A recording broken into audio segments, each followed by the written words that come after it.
A deal to help consumer products maker Kimberly-Clark stay in the Fox Valley appears to be in jeopardy in the state Senate. And Governor Walker stated what's at stake last week. If the state fails to act, I believe before the end of this month, those jobs are gone. This is not an idle threat by Kimberly-Clark. The governor called on the Senate to lead and approve the incentive legislation, which is now estimated to be worth about $70 million. But the bill lacks enough Republican votes at this time to pass, and no Democrats have said publicly that they'll support it. So what happens now? We're asking Republican State Senator Alberta Darling, the co-chair of the Joint Finance Committee. Senator, good to have you back on the program. Thanks, Mike. Glad to be back. So I said that you don't have the votes, but I'll hear it from you. I know you haven't taken a vote, but what are you seeing right now? We haven't taken the vote. We haven't actually counted the votes, but we've had others say that they are not going to vote for it. But you know, every time we've had incentive packages to keep and maintain jobs, we've always had a bipartisan support. And I'm very surprised that right now the Democrats are saying they won't support it. I think they have to dig deep and say, is this good for Dave Hansen in his area? Is this good for their party to say? Their union, the KC union, is really working to keep the jobs in the area. And they said, you know, we really conceded a lot, and we want our families to be able to stay here.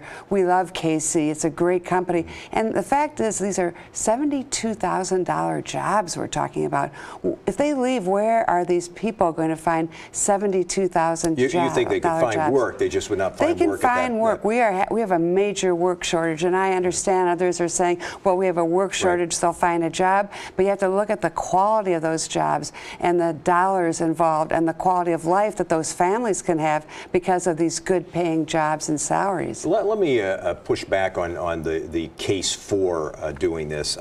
We had Senator Kapping on this program, and he said, you know, I just have a problem with this. You know, Foxconn, he believes is transformational, but he believes this is not transformational, that we're trying to just hang on to jobs.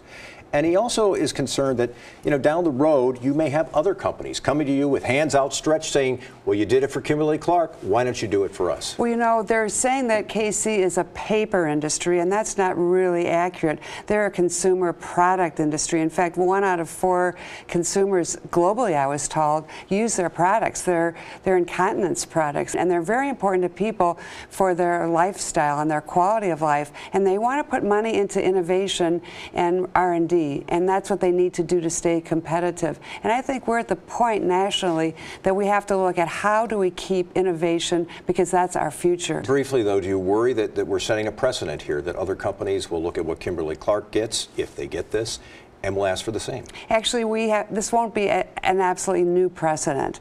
We had Foxconn, but we've had a lot of other investments to keep and maintain and grow the economy. So we've done it before, and we'll do it again. And nationally, this is the norm.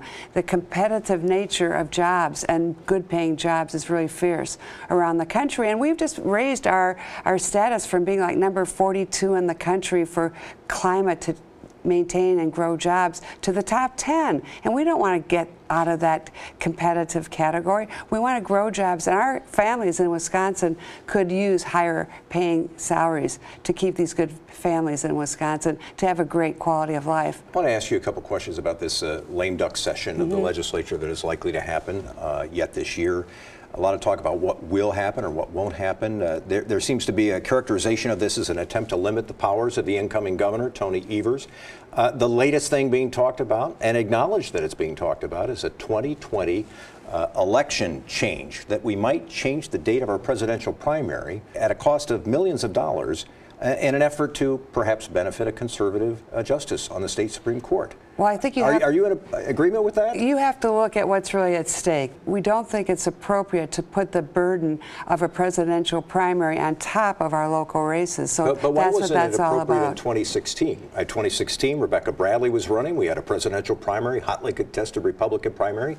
You could argue she benefited from that. Do you worry at all, Senator, that it appears that Republicans are trying to I don't know, maybe the word is to rig an election? You worry that to the average voter they might see it that way? Well, the average voter might question why we do it, and we have to have a good argument for it. And the argument is we don't think we should put a national election on top of local elections. And a lot of people will agree with that. Do you agree with some of what Speaker Voss said? He said it on this program last week. He said, you know, we're just trying to lock in some things, reforms that we made, that things that we feel strongly about, voter ID, the waiver on work requirements for Medicaid.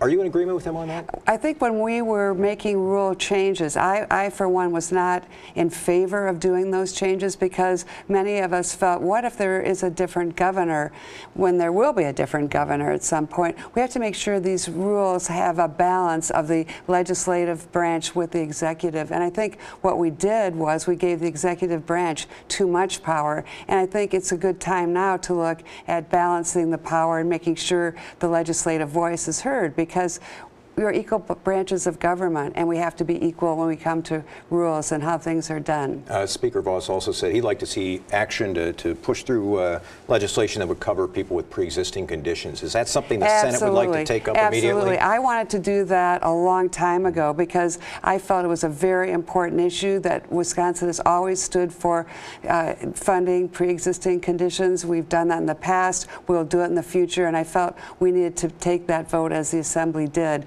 And others in our caucus disagreed with that, and I think it was a huge mistake. Senator Alberta Darling is co-chair of the Joint Finance Committee. It's good to have you back on the program. Thank you very much, Mike. Great to be here. Coming up next, the 2020 presidential election. Will it be 2018 on steroids?